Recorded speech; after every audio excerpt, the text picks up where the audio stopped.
நெருப்பை நீரை கொண்டு அணைப்பது வழக்கம். ஆனால் அந்த நீரில் இருந்து நெருப்பை உருவாக்கி அனைவரையும் ஆச்சரியத்தில் ஆழ்த்தியுள்ளார் தமிழகத்தின் சேலம் மாவட்டம் பேளூரை சேர்ந்த ராமலிங்கம் கார்த்திக்.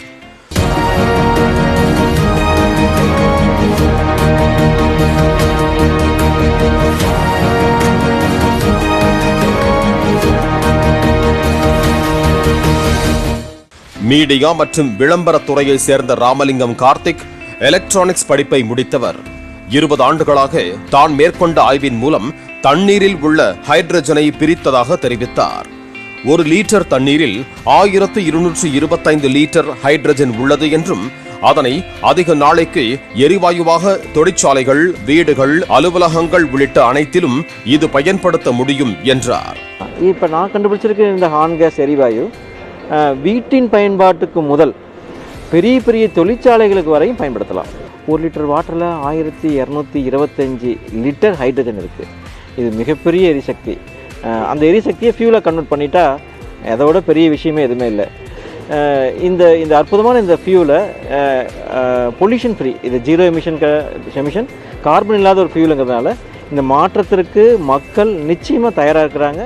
சிங்கப்பூரில் பேட்டன் ரைட் வாங்கியுள்ள தண்ணீரை எரிவாயுவாக மாற்றும் எந்திரம் தற்போது 40,000 ரூபாய் என தோராயமாக விலை நிர்ணயிக்க உத்தேசிக்கப்பட்டுள்ளது என்றும், மிக பெரிய அளவில் தயார் செய்யும் பொழுது குறைவான விலையில் கிடைக்கும் எனவும் தெரிவித்த ராமலிங்கம், கேஸ் அடுப்பு மட்டுமல்லாமல் மோட்டார் வாகன இயக்கம், ஜெனரேட்டர், மின்சாரம் என அனைத்திற்கும் இந்த மாற்று எரிசக்தி உதவும் என்றார்.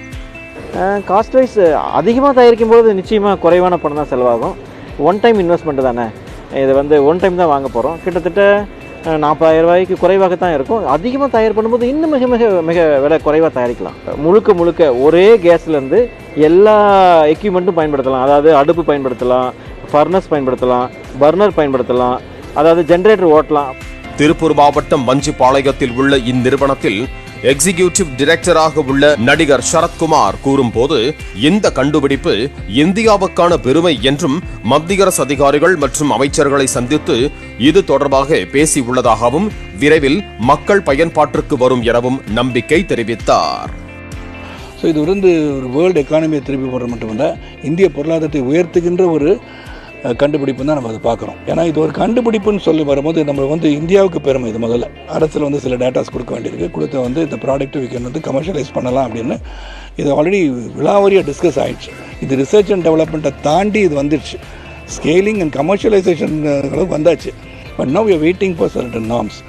பாலிமர் செய்திகளுக்காக கோவை செய்தியாளர் நேசராஜ்.